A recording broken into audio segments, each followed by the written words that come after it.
Rektor UIN Maliki Malang, Profesor Dr. Mujia Raharjo, usai seminar bertajuk Pemberdayaan Umat Melalui Posdaya Berbasis Masjid di Gedung Soekarno UIN Maliki Malang pada Jumat 7 Maret 2014 mengatakan, pelaksanaan posdaya berbasis masjid oleh UIN Maliki Malang bekerjasama dengan Yayasan dan Mandiri mendapatkan respon positif dari masyarakat. Kegiatan KKN mahasiswa sudah memperoleh peningkatan yang signifikan. Posdaya berbasis masjid menjadikan masyarakat di sekitar masjid sudah bisa mandiri. Terlihat dengan banyaknya aneka kerajinan yang telah dihasilkan oleh mereka, seperti kerajinan dari bambu, sepatu, dan beberapa produk makanan ringan. Hal ini membuktikan bahwa kampus tidak lagi menjadi menara gading. Kampus harus menyatu dengan masyarakat, menjadi bagian dari pembangunan masyarakat Indonesia. Tidak lagi menjadi menara gading. Kampus sudah menyatu dengan masyarakat. Kampus harus menjadi bagian dari pembangunan masyarakat. Nah, sinergi dengan DMI sendiri gimana? Tentu saja, Posdaya, DMI, dan kampus itu tiga institusi yang visinya sama, ya, berdaya masyarakat. Tim TV Posdaya melaporkan. Galuh, mandiri selalu. Ya. Jadi baik dalam suasana kampanye pemilu. Ketua Yayasan dan Mandiri Profesor Dr. Haryono Suyono dalam dialog Posdaya yang digelar TVRI Semarang Rabu malam 19 Maret 2014 mengatakan, Yayasan dan Mandiri lewat pos pemberdayaan keluarga atau Posdaya gencar melakukan berbagai program untuk peningkatan kesehatan dan pendidikan. Profesor Haryono menegaskan, program pemerintah yang diwujudkan melalui Badan Penyelenggara Jaminan Sosial atau BPJS Kesehatan sejalan dengan Posdaya, sehingga harus didukung. Pentingnya BPJS telah disosialisasikan ke seluruh anggota PWRI yang berjumlah 2,3 juta orang. Mereka akan menjadi motivator bagi keluarga dan anggotanya yang berlokasi di desa dan kota di seluruh Indonesia.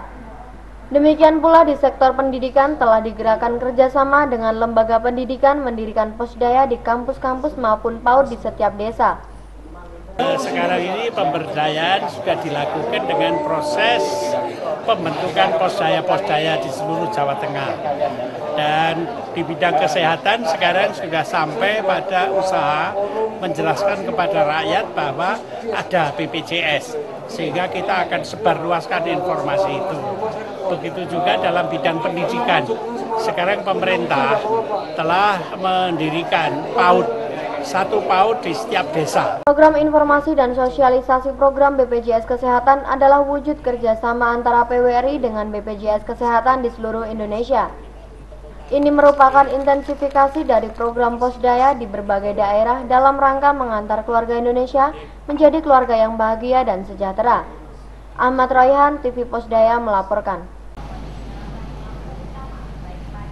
Program Kuliah Kerja Nyata atau KKN tematik Posdaya yang digagas Ketua Yayasan dan Mandiri Profesor Dr. Haryono Suyono mendapatkan perhatian kalangan perguruan tinggi. Universitas Diponegoro atau Undip Semarang, Jawa Tengah melalui Lembaga Penelitian dan Pengabdian kepada Masyarakat atau LPPM telah mempelopori kehadiran Posdaya sebagai bagian dari program Kuliah Kerja Nyata atau KKN yang wajib diikuti oleh seluruh mahasiswa. Menurut Ketua LPPM Undip Semarang, Profesor Oki Karna Rajasa, program Posdaya memiliki kesamaan dengan pola ilmiah pokok yang dikembangkan Undip, yaitu pengembangan wilayah pesisir dan laut. Untuk mendukung program tersebut, Undip telah menyiapkan sumber daya manusia dari hasil pendidikan dan pengajaran 45 program studi. Untuk mempertajam sasaran dan hasil maksimal KKN tematik Posdaya, Undip secara intensif menggelar kajian dengan melibatkan para ahli di bidangnya. Jadi Undip itu kan memiliki pola ilmiah pokok pengembangan wilayah pesisir dan laut. Nah, di dalamnya termasuk adalah pemberdayaan masyarakat. Sudah barang tentu dengan kerjasama Posdaya kami akan siap membantu Yayasan dan Mandiri karena kita akan menyiapkan sumber daya termasuk mahasiswa maupun pengetahuan di mana kita memiliki lebih dari 45 program studi yang itu cakupannya sangat luas dan sebagian akan mendukung apa yang menjadi target daripada visi misi Bank Mandiri. Tapi selain itu kita juga akan memperkuat, karena mungkin ada kajian yang selama ini belum menjadi target dari Bank Mandiri, akan kita perluas dengan kapasitas building yang kita miliki dari berdasarkan SDM maupun bidang pengetahuan yang kita miliki. Undip telah menggerakkan program kuliah kerja nyata atau KKN tematik Posdaya dalam 5 tahun terakhir. Kehadiran Posdaya dinilai efektif untuk meningkatkan daya guna dari program kuliah kerja nyata yang digelar Undip. KKN merupakan bagian dari Tridharma perguruan tinggi, yaitu pendidikan dan pengajaran, penelitian dan pengabdian kepada masyarakat. Melalui program KKN ini diharapkan para mahasiswa tidak hanya bisa menyerap ilmu pengetahuan yang diperoleh selama perkuliahan, tetapi juga terampil dan mampu menerapkan ilmu pengetahuan dan teknologi yang dikembangkan di perguruan tinggi. Tim TV Posdaya melaporkan. Rektor UIN Maliki Malang, Profesor Dr. Mujia Raharjo, usai seminar bertajuk Pemberdayaan Umat Melalui Posdaya Berbasis Masjid di Gedung Soekarno UIN Maliki Malang pada Jumat 7 Maret 2014 mengatakan, pelaksanaan Posdaya Berbasis Masjid oleh UIN Maliki Malang bekerjasama dengan Yayasan dan Mandiri mendapatkan respon positif dari masyarakat. Kegiatan KKN mahasiswa sudah memperoleh peningkatan yang signifikan. Posdaya berbasis masjid menjadikan masyarakat di sekitar masjid sudah bisa mandiri. Terlihat dengan banyaknya aneka kerajinan yang telah dihasilkan oleh mereka, seperti kerajinan dari bambu, sepatu, dan beberapa produk makanan ringan. Hal ini membuktikan bahwa kampus tidak lagi menjadi menara gading. Kampus harus menyatu dengan masyarakat, menjadi bagian dari pembangunan masyarakat Indonesia. Tidak lagi menjadi menara gading. Kampus sudah menyatu dengan masyarakat. Kampus harus menjadi bagian dari pembangunan masyarakat. Nah, sinergi dengan DMI sendiri gimana? Tentu saja, Posdaya, DMI, dan kampus itu tiga institusi yang visinya sama, ya, berdaya masyarakat. Tim TV Posdaya melaporkan. Meski banyak tokoh Golkar yang pindah partai atau mendirikan partai baru, namun Profesor Dr. Haryono Siono tetap setia pada Partai Golkar. Bahkan Haryono Siono tetap bersemangat menjadi juru kampanye Partai Golkar pada pemilu 2014 ini. Haryono Siono yang juga ketua Yayasan dan Mandiri itu tidak tergiur masuk partai lain atau mendirikan partai baru. Haryono tetap setia pada partai yang salah satu pendirinya adalah mantan Presiden Soeharto. Haryono selalu mengajak para simpatisan Partai Golkar untuk terus berusaha keras memenangkan Golkar. Semangat dan bersatu untuk kejayaan Partai Golkar. Menjadi satu, tekadnya besar.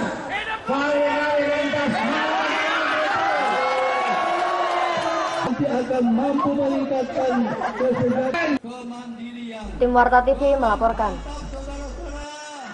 Ketua Yayasan dan Mandiri, Profesor Dr. Haryono Siono pada workshop KKN tematik Posdaya di Universitas Diponegoro, Semarang, Selasa 25 Maret 2014, menghimbau semua perguruan tinggi yang hadir agar membentuk Posdaya secara mandiri lewat KKN tematik mahasiswanya. Untuk melatih kebersamaan, diharapkan mahasiswa bisa memberikan pelatihan bermanfaat untuk mewujudkan kesejahteraan masyarakat. Profesor Haryono Siono juga menyarankan agar melalui KKN tematik ini, mahasiswa memberikan pelatihan pembuatan garam rumahan kepada anggota Posdaya di desa-desa yang dikunjunginya.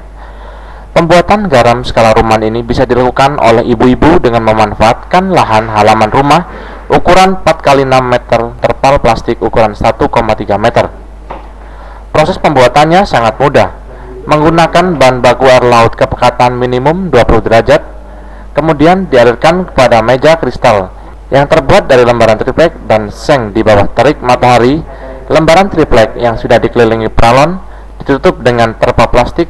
Bahan lainnya adalah samsol atau yodium, berfungsi sebagai pemutih garam. Setelah melalui proses pembuatan selama 72 jam atau 3 hari, akan menghasilkan garam berkualitas.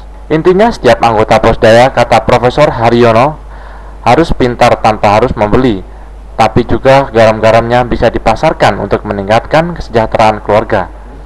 Seperti yang dilakukan oleh Posdaya-Posdaya yang telah terlebih dahulu membuat garam skala rumahan. Tim TV Posdaya melaporkan.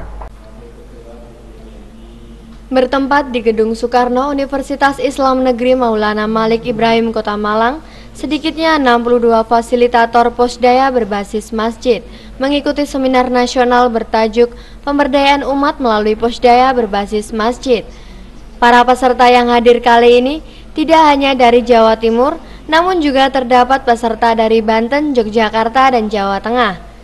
Seminar yang berlangsung di lantai 5 Gedung Soekarno ini menghadirkan Wakil Ketua Dewan Masjid Indonesia,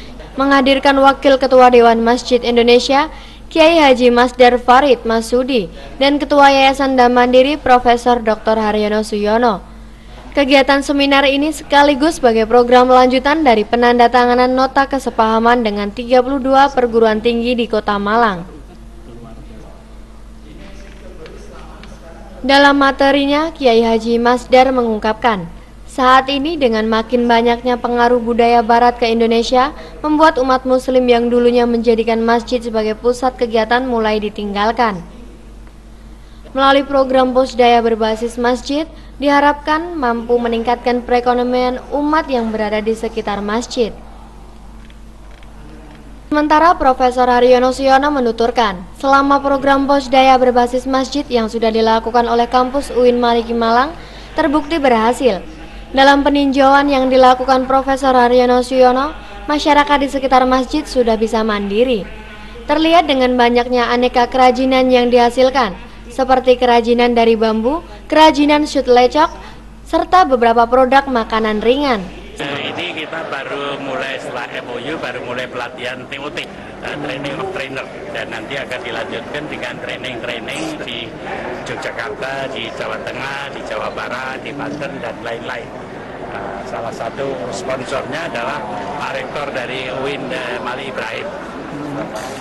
Harapannya harapannya adalah bahwa andai kan 10% saja masjid itu dapat melakukan pemberdayaan umat di luar masjid, di halaman, dan bisa menjemput bola di desa-desa. Ini akan mencerahkan sekali dan akan menghasilkan hasil-hasil yang gegap gempita, seperti juga pada zaman Kapi. Kita akan lalu jadi juara dunia gara-gara para ilmu ulama ikut terjun. Sementara dari pihak UIN Maliki Malang yang mengembangkan program Posdaya berbasis masjid menyambut positif dan akan berencana mengembangkan di wilayah Kota Malang. Dan ini sudah yang kesekian kali, jadi setiap KKN kita mengirim mahasiswa, kita bisa melihat masjid-masjid tempat KKN itu dilangsungkan melalui Posdaya sudah berdaya, dan mereka sudah memperoleh peningkatan yang sangat signifikan ya. Karena itu kegiatan ini kami teruskan. Karena kami Yayasan Damandiri dengan program Posdaya berbasis masjid mentargetkan dalam waktu dekat bisa menyebar ke seluruh provinsi di Indonesia. Arif Mahgusin, TV Posdaya melaporkan. Pengentasan kemiskinan menjadi salah satu fokus pemerintah Kota Malang. Dari jumlah penduduk 845.000 jiwa, 300.000 jiwa diantaranya masih tercatat sebagai keluarga miskin. Mayoritas penduduk miskin ini tinggal di kawasan Sukun, tepatnya di daerah aliran sungai atau das. Wali Kota Malang Haji Muhammad Anton bertekad untuk melakukan langkah-langkah strategis dalam upaya peningkatan taraf hidup keluarga miskin supaya lebih sejahtera. Salah satu langkah yang dilakukan pemerintah Kota Malang sebagai upaya pemberantasan kemiskinan dengan memberikan pelayanan dasar secara gratis, yaitu pelayanan kesehatan dan pendidikan. Untuk mengentaskan kemiskinan serta peningkatan kualitas sumber daya manusia atau SDM, sekaligus mencapai target MGDS, melalui pemberdayaan masyarakat, Wali Kota Malang Haji Muhammad Anton juga telah penandatanganan nota kesepahaman dengan 32 perguruan tinggi dan Yayasan Damandiri dalam program pemberdayaan keluarga atau Posdaya di Balai Kota Malang pada 27 Februari 2014. 5.000 jiwa itu masih ada sekitar 300 ya yang di tingkat kemiskinan. Tapi saya berharap dengan penekanan ini saya yakin karena nanti 57 kelurahan ini akan dimotori oleh 32 dari perguruan tinggi dan masing-masing mereka akan kompetisi di situ. Kompetisi karena apa? Mereka tidak mau kalah. Bahwa nanti kelurahan-kelurahan yang dibina oleh mereka ini itu akan menghasilkan sebuah sumber daya manusia yang memang keterampilan mereka yang berikan itu bisa mendapatkan sosial ekonomi. Jadi mereka dapat itu. Karena apa? Mereka ini tidak memberikan keterampilan saja, tapi langsung di backup oleh dana. Nah, di sini. Jadi mereka yang dapat itu tergantung dari akademisi yang akan menilai layak tidaknya mereka mendapatkan pendampingan. Diharapkan melalui kerjasama ini sejumlah perguruan tinggi akan melakukan pembinaan dan pendampingan dari hulu hingga hilir bagi Posdaya, baik yang berbasis RT atau RW maupun berbasis masjid di seluruh wali kota Malang melalui jalur kuliah kerja nyata atau KKN tematik. Anton berharap para akademisi bisa memberikan kontribusi nyata bagi masyarakat. Salah satunya yakni dengan acara pendampingan kepada warga dan memberikan masukan untuk membangun kawasan kota Malang terentas dari kemiskinan. Tim TV Posdaya melaporkan. Posdaya memiliki peran besar dan strategis dalam mendorong target pencapaian MDGs yang mencakup pemberdayaan ekonomi, kesehatan, pendidikan, dan lingkungan. Pencapaian MDGs bisa dengan penggerakan mahasiswa kuliah kerja nyata atau KKN tematik Posdaya ke desa-desa di seluruh Indonesia. Hal ini diungkapkan Ketua Yayasan Mandiri Profesor Dr. Haryono Siono pada acara workshop KKN Posdaya di Undip Semarang, Selasa 25 Maret 2014. Haryono Siono yang mantan Kepala Badan Kependudukan dan Keluarga Berencana Nasional atau BKKBN menyatakan KKN tematik akan difokuskan pada peningkatan kesejahteraan masyarakat dengan kegiatan Posdaya. Masyarakat diajak untuk memanfaatkan halaman rumahnya sebagai kebun bergizi. Dalam kebun bergizi tersebut, masyarakat bisa menanam tomat, terong, bayam, dan sayuran, bahkan menanam cabai. Seperti yang dilakukan Posdaya-Posdaya di Kabupaten Gorontalo, Sulawesi Utara, yang sukses meningkatkan nilai ekonomi anggota Posdaya. Untuk mereka yang tidak nanam terong. Bahkan di Bualemo, pada waktu bupatinya sama saya nyuruh rakyatnya satu kabupaten nanam cabai, nanam itu sungut-sungut. Loh ini kok suruh nanam cabai? Tapi 3 bulan kemudian cabai pas naik, akhirnya desa-desa itu jadi supplier cabai untuk kota Gorontalo. Wah senangnya bukan main. Jadi waktu panen perdana saya juga ikut hadir, itu mereka antri, saya kira mau demonstrasi, ternyata mau nyiumin tangan bupatinya sama saya. Jika kebun bergizi dikelola dengan baik, selain bisa mencukupi kebutuhan bergizi sehari-hari, juga dapat menjadi komoditi yang menghasilkan, sehingga memiliki nilai ekonomi yang bermanfaat untuk menambah penghasilan keluarga. Tim TV Posdaya melaporkan. Meski banyak tokoh Golkar yang pindah partai atau mendirikan partai baru, namun Profesor Dr. Haryono Siono tetap setia pada Partai Golkar. Bahkan Haryono Siono tetap bersemangat menjadi juru kampanye Partai Golkar pada pemilu 2014 ini. Haryono Siono yang juga Ketua Yayasan Mandiri itu tidak tergiur masuk partai lain atau mendirikan partai baru. Haryono tetap setia pada partai yang salah satu pendirinya adalah mantan Presiden Soeharto. Haryono selalu mengajak para simpatisan Partai Golkar untuk terus berusaha keras memenangkan Golkar. Semangat dan bersatu untuk kejayaan Partai Golkar. Menjadi satu, tekadnya besar.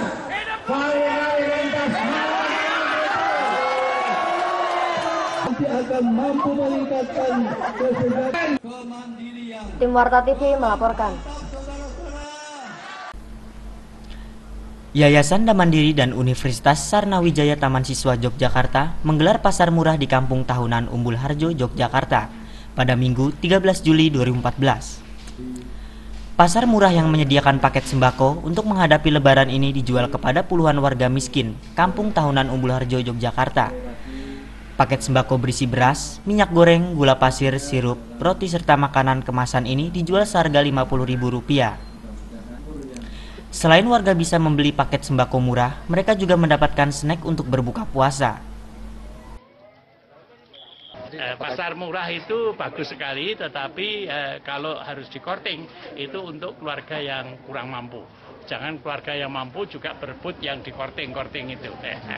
Nunuk warga kampung tahunan Umbul Harjo, Yogyakarta mengaku senang dengan adanya pasar murah tersebut karena sangat membantu untuk persiapan Lebaran.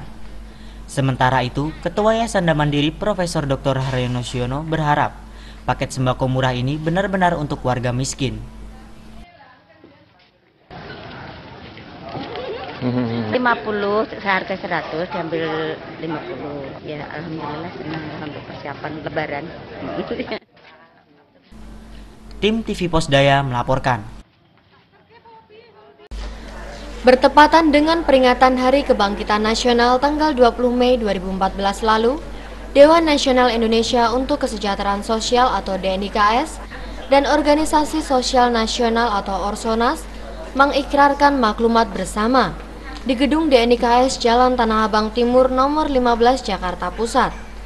Wujud deklarasi maklumat bersama ini akan disodorkan kepada kedua calon presiden yang kini tengah berjuang untuk memperoleh mandat pemegang kekuasaan. Ketua Umum DNIKS Profesor Dr. Haryono Siono mengatakan, konkretnya yang diperjuangkan DNIKS dan seluruh jajaran anggota Orsos agar pembangunan sosial ini jangan dianaktirikan.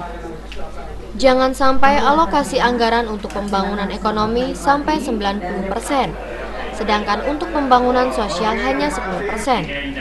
Ini yang ingin DNIKS perjuangkan kepada Presiden terpilih 2014. Dan dengan sendirinya pada bulan puasa, bulan yang penuh dengan rahmat, kita akan mulai menerjunkan para profesional anggota saudara, bukan pakai bendera DNIKS, tapi pakai bendera organisasi sosial. Sehingga dengan demikian kita akan menunjukkan kepada calon presiden yang insya Allah pada bulan Juli nanti akan dipilih. Nah, gerakan ini harus kita lakukan sebelum tanggal 9 Juli yang akan datang. Sekretaris Jenderal DNIKS Dr. Rohadi Haryanto MSc memaparkan seputar minimnya anggaran bidang sosial dan kesejahteraan sosial. Menurut Rohadi, dari dana bantuan sosial 91,8 triliun rupiah yang dianggarkan pemerintah hanya sebesar 4,5 triliun rupiah atau 4,9% dialokasikan untuk program Keluarga Harapan atau PHK dan Rumah Tangga Sangat Miskin atau RTSM. Dana ini tentu jumlahnya masih jauh dari mencukupi. Rohadi berharap melalui maklumat bersama ini, pemerintah mendatang lebih memperhatikan anggaran bidang sosial dan kesejahteraan sosial. Sri Sugiyarti, Edi Junaidi, TV Posdaya melaporkan.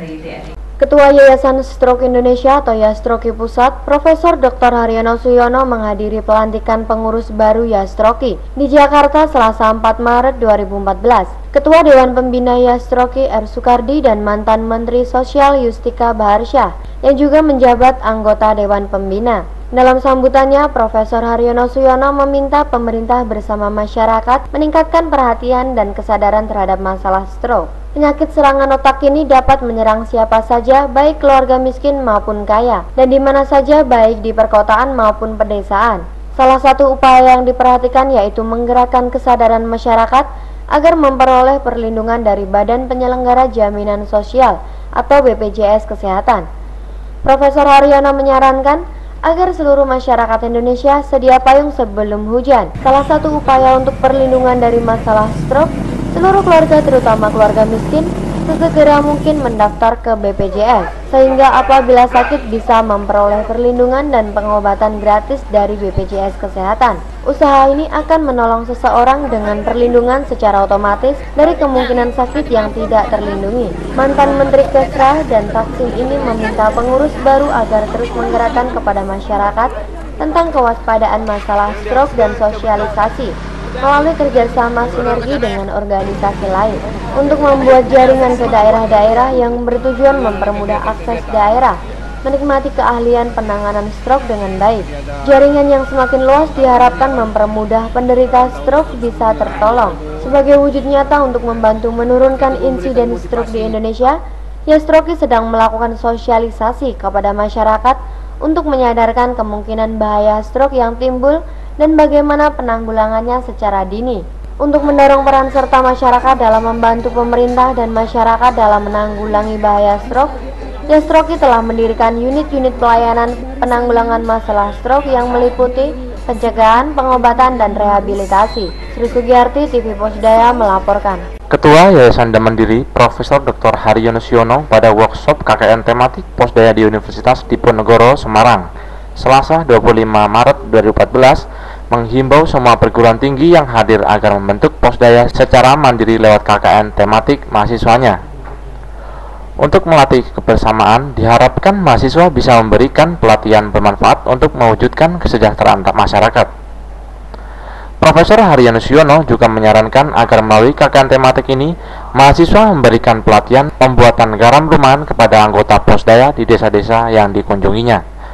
Pembuatan garam skala rumahan ini bisa dilakukan oleh ibu-ibu dengan memanfaatkan lahan halaman rumah ukuran 4x6 meter terpal plastik ukuran 1,3 meter. Proses pembuatannya sangat mudah, menggunakan bahan baku air laut kepekatan minimum 20 derajat, kemudian dialirkan kepada meja kristal yang terbuat dari lembaran triplek dan seng di bawah terik matahari. Lembaran triplek yang sudah dikelilingi pralon ditutup dengan terpal plastik. Bahan lainnya adalah samsol atau yodium, berfungsi sebagai pemutih garam. Setelah melalui proses pembuatan selama 72 jam atau 3 hari, akan menghasilkan garam berkualitas. Intinya setiap anggota Posdaya, kata Profesor Haryono, harus pintar tanpa harus membeli, tapi juga garam-garamnya bisa dipasarkan untuk meningkatkan kesejahteraan keluarga, seperti yang dilakukan oleh Posdaya-Posdaya yang telah terlebih dahulu membuat garam skala rumahan. Tim TV Posdaya melaporkan.